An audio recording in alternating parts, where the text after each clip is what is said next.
Okay, my friends, I decided to make brioche à tête, which is a classic French bun, often done in individual portions.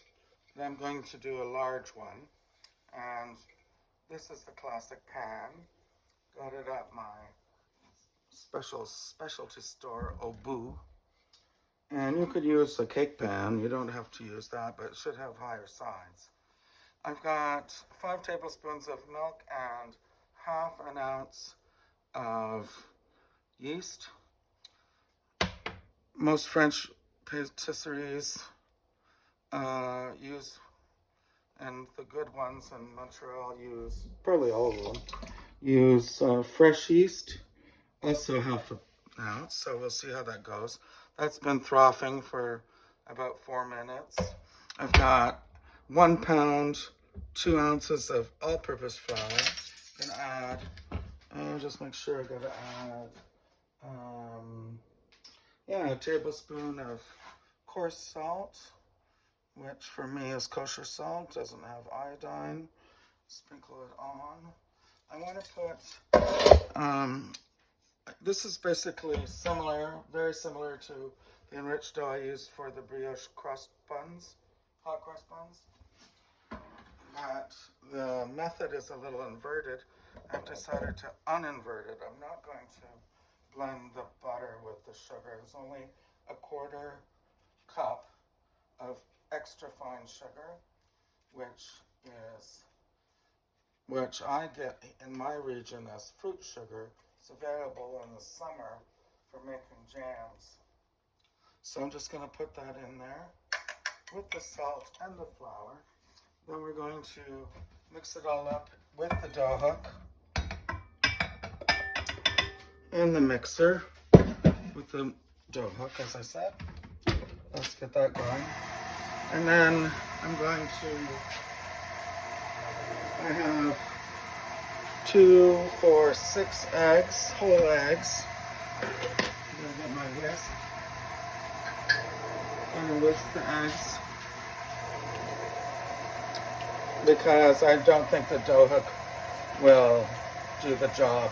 If you use the paddle at the beginning and switch out, you can get away with just cracking the eggs in. But I'm not bothering doing the 2-step method. I'm just going to do this. Doesn't take long. By the way, the hot milk, it was 118 degrees. I let it cool down to 107. I used 5 tablespoons of milk, whole milk, and then I added the 2 ounces of yeast. This is going to go in at the end. And I see that's made a little well in there. So I'm going to now add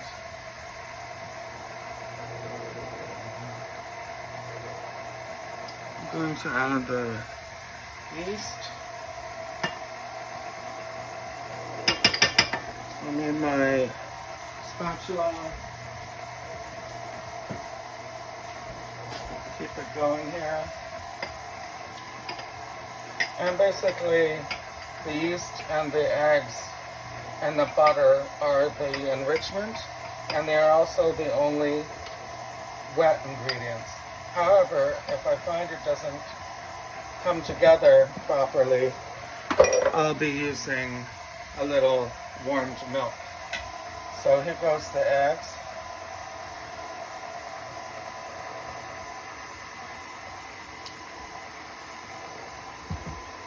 You know, like I said, it's rich.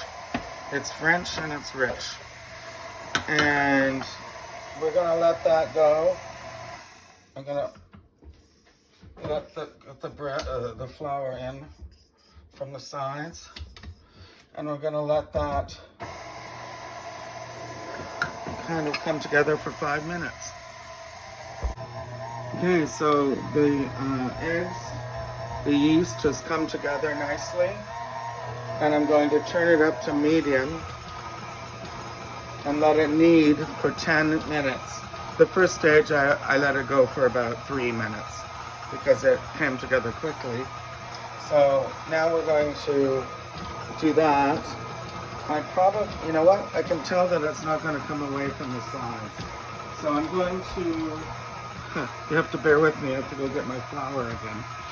I'm going to add a little more flour.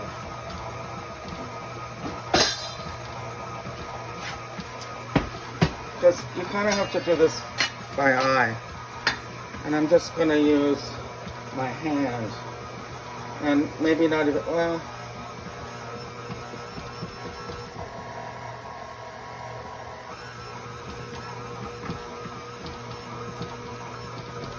yeah, I can see that's working, and I'll do another pinch. Kind of have to use your bread making sensibility. I think that's working out nicely. It's not coming across from the bottom, but just hold on, I'll show you. I'm going to turn it off, and I'm going to press down on the dough hook because it's kind of all clumped on there. And by the way, this is a sticky dough, so you don't want to add more flour. And like I said, I'm not using hard flour, I'm using hard flour, aka bread flour. I'm using all-purpose. I want to get this up to medium. This little baby doesn't, okay, that's a little bit much. I'll do a number 2. I'll take this break for 10 minutes. Okay, so we're going to continue enriching our butter, our batter here. It's very shiny and sticky. I'm going to add a tablespoon of butter at a time. 3 sticks of butter, which is 342 grams. And do it slowly. It's room temperature, so it will incorporate. Cold butter will not, and it will take some time. And I'm just cutting off chunks here.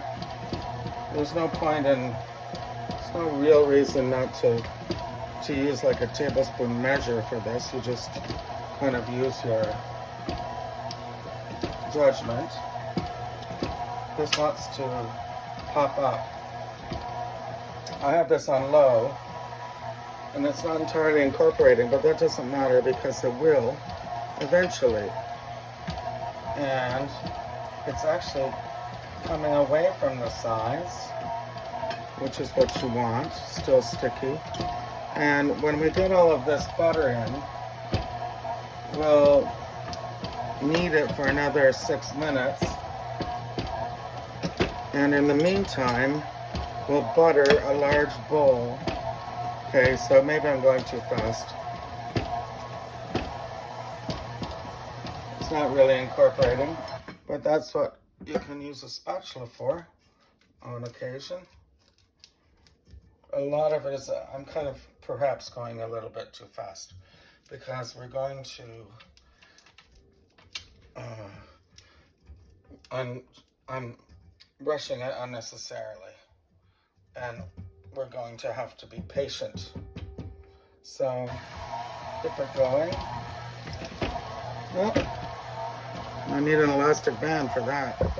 I have a really good professional mixer, but this is a small batch, so the big one doesn't really like small batches. So I'm just going to keep doing this, and I'll get back to you when it's incorporated. Once I get it, well, the butter in, I'm going to let it churn here, knead, for another 6 to 8 minutes. Okay, that's been on kneading for at the level 2. I don't think this is medium. I think that's a bit extreme. Level 2 for 6 minutes. And you don't think the butter will incorporate, but it will. You just have to be patient. So now it's very sticky. but we've developed a lot of gluten, and that's what's going to hold it together despite. See how it comes off, how so easily? That's because we developed a lot of gluten without using hard flour, which has inherently more gluten. Gluten does not mean glue. Sounds like it. But we don't live in the 17th century, so we don't do things because of how they sound, do we?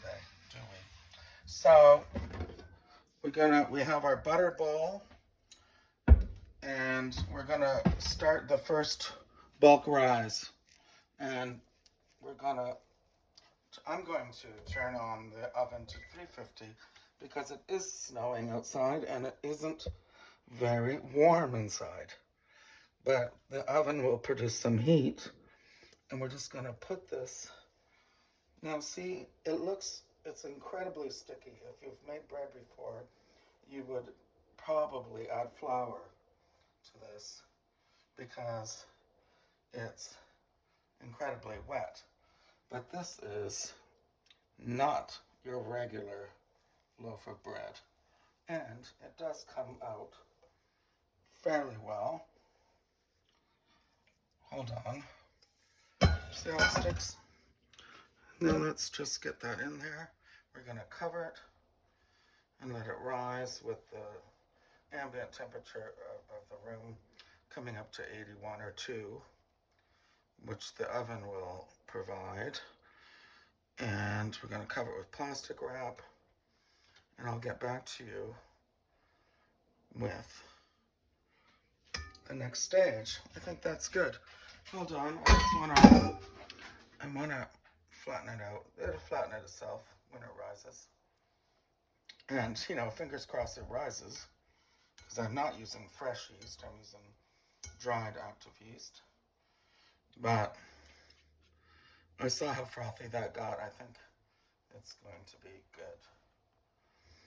So, there we go. It's in the greased bowl. Put this plastic wrap on, and I'll get back to you in 2 hours. Okay, folks, I'm back. It's been 2 hours. This has risen at least double, possibly more than that. You don't want it to be more than that. See how this is sticking?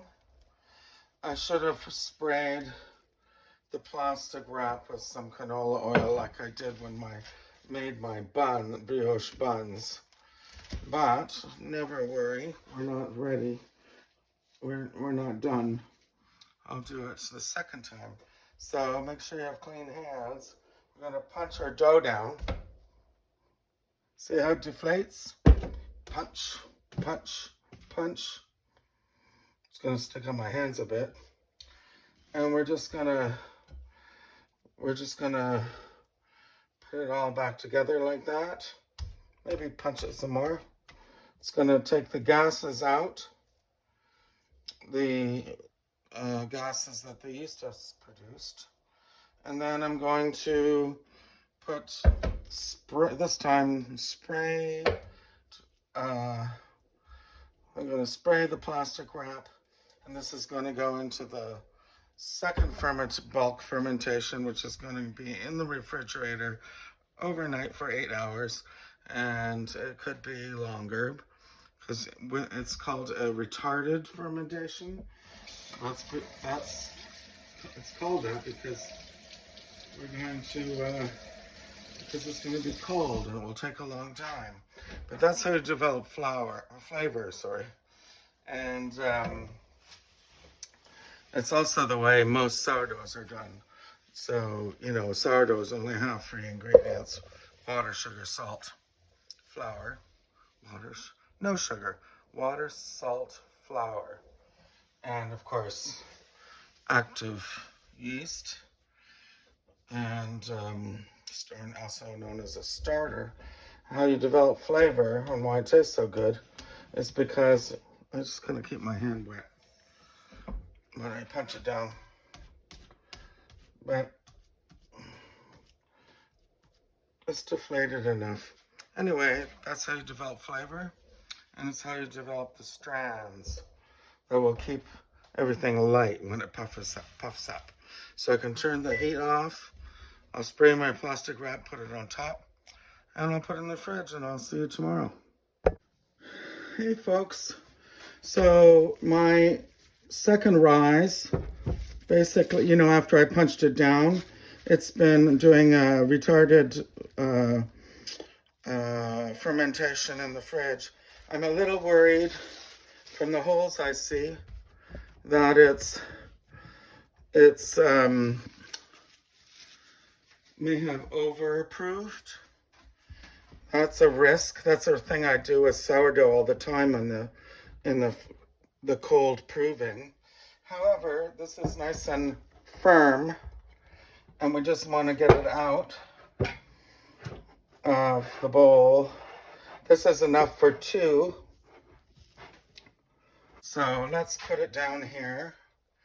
And we want to get, I'm going to try to make a disc out of it. It's really cold, which I guess is probably a good thing. So I want to just put it there for a minute, and my hands are now really sticky from the butter. So I'm going to use baking cuisson spray. Don't get mad at me. This is totally fine. Just whatever you do. So you have your fluted brioche pan. This kind of spray is basically just canola with flour. Now we got to turn on our weight device, and I want ounces for this, and I want to cut this in half. Okay, and I want each one, because this is making 2, but I'm only making 1 tonight, so this should be 20. Can't see. It's 23. So I want to make the tête. So I'm going to take off a eighth of it. Measure that. That's not big enough. Okay, I want 5 ounces for the tête, which is the head. And that's 6, so cut it in half. That's 5. Put this back together. I don't think this matters if it's 15 or not. It's 18. I don't know why. Just is. So we can take that away. I'm going to save this and do another one later tonight, because I only have 1 fluted pan, which makes me realize I need to get another one. Okay. And try to use that tonight. So now we won't need any of this flour for this, but we will need it. So we're just gonna roll it into a ball, like that. By the way, the oven is on 350 to produce some heat, because, you know, it's only 8 degrees. It's not a warm environment. And we're just gonna pop the ball in here. And we're going to indent the center like that, like a donut. And then we're going to make I don't know, this seems like too much. Well, I don't know. So we're going to now we use the flour, and we're going to roll this ball into something more like a egg shape to make the tête. Okay, now I'm going to flour my fingers and expand this hole to the bottom, and we're going to put the tête on. Okay, so there's the tête, the head. Tête is French for head. And now we've got our egg yolk and a tablespoon of milk. This makes the darkest kind of wash. And I have to say, I don't know if this ratio is right. Perhaps I should have made a smaller Tête. So, but we want to get it all done because it's going to have to rise for 2 more hours. And it's very cold now. So, you know what? I don't like the look of the head. I'm going to chop it off. I think it's too big. It's not how I expected it. I'll use that later. And I'll try to make a nice ball here. This is kind of not the best way to do it. You usually should make it nice and smooth before you add it to the bottom. So we're going to glaze it now. Egg wash it. Like I said, using only an egg and milk will get you the darkest color. Most pastries use a whole egg with a little water, or a whole egg with a little milk. This is the egg yolk and milk. It's the darkest. Well, I think it might not need spray. I'm going to spray it because I expect this to rise again. And I don't want it to stick because it's sticky. Like I said, the oven is at 350 just to provide ambient heat because the temperature of the air should be around 82 degrees, and it's definitely not that. It doesn't have to stick on, just protect it from drying out. So that's it for now. See you in an hour and a half or 2 hours.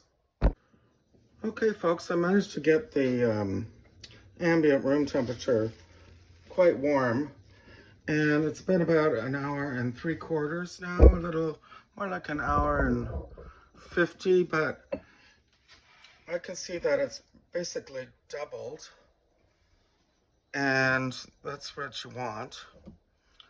And it's hard to tell without doing a side-by-side comparison, but I do recall what it looked like before.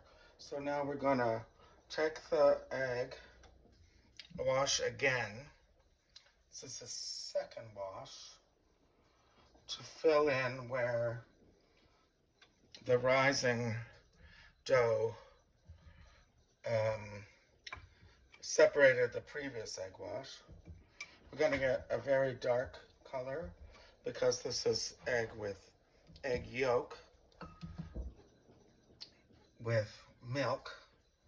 Kind of try to brush upwards, not downwards, but some of it will settle. Try not to break the surface and put it in the little crannies. That's why I like the silicone brush. It's very gentle. So we're just going to do that. And then, traditionally, you make cuts so that it can puff up quite a bit more than it would normally. And I'm still trying to decide whether I want to put pearl sugar on, because that's just an added feature which gives it a nice sweetness and texture. Although this is kind of a sweet, there's bread, but it's mostly a rich bread. So we're only going to make 5 cuts. 1, 2, 3, 4, 5. And I am going to add the sugar because it's going straight into the oven. My oven gains heat over time, so it was already 425, even with it open. So I'm just going to try to be judicious with these. Swedish pearl sugar. And I don't want them to fall down because they'll get in there with the egg and burn. Anyway, that's it. I'm worried about overflow, so I'm putting it on this tray, which will also help moderate the heat. And I'm only putting it in for 10 minutes at this temperature because, as I said, my oven gains heat and it won't lose it. And after 10, you turn down to 325 to get the interior to cook, but you don't want the crust to continue cooking or else you'll have a dry, thick crust and it won't be soft inside. So here we go. Brioche Tête. Part 6. I don't know what part it is. Okay, it's been 10 minutes at 425. I'm going to turn this down to 350 because my oven gains heat and will not release it. I've got the fans on and the window open, but you know, last time I did it I used 375 and I got it, the crust was too thick. So here we are. It's already browned on that side, so I'm turning it around, and the cut size look good. And I'm gonna put it in at the 350, let some of the heat go out. For 20 minutes, I'm going to do the temperature, look for around 190. The correct temperature is 205, but it'll keep cooking, so I think 190 at the center is good. And if it's not right, I'll put it back in for another 5 minutes. Hopefully I won't have to worry about the crust being too thick and therefore too dry. Okay, folks, that's been 20 minutes at the lower temperature. I chickened out and I put it to 360. I was afraid 350 was too low. Let's see. Well, it looks beautiful, but looks can be deceiving. I actually love how it looks. I'm glad I put the sugar on. But we need to get a reading of around 190 Fahrenheit. Oh, and the ambient temperature is 90, so that's why it rose so well. But we want to get, I'm going to go right down in the middle.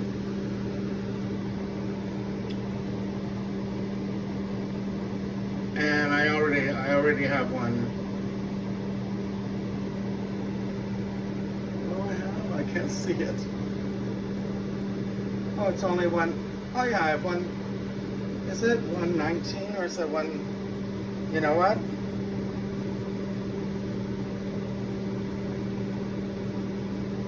I gotta let it cut. It's not an instant read. I have my instant read one I just bought and I lost it. 150. That's going down in the center. So I'm gonna turn it and put it in for another 5 at this temperature. But I can tell the crust isn't too crusty, doesn't look burned, so I'm okay with that. But you can't have it all doughy because it's enriched with so much butter, so many eggs. You can't just go by looks. It takes a while to get that center heated, and you don't want the excess, not the excess, but the surrounding part to be overcooked, and you don't want the middle to be raw. So it's a bit of a delicate procedure. All right, it's been 5 more minutes. I'm really hoping that we have it right this time, because I don't want that crust, that kind of overly crusty crust. It just kind of takes away from the joy of brioche. Oh, I have this on. I want to get this down halfway. And of course, I can't see it, and I turned it off. So it's going up, We're at 170. 170 doesn't scare me. It's kind of stopping. 172, but see, if we go in here from the side, we're gonna get rapid increase to 180.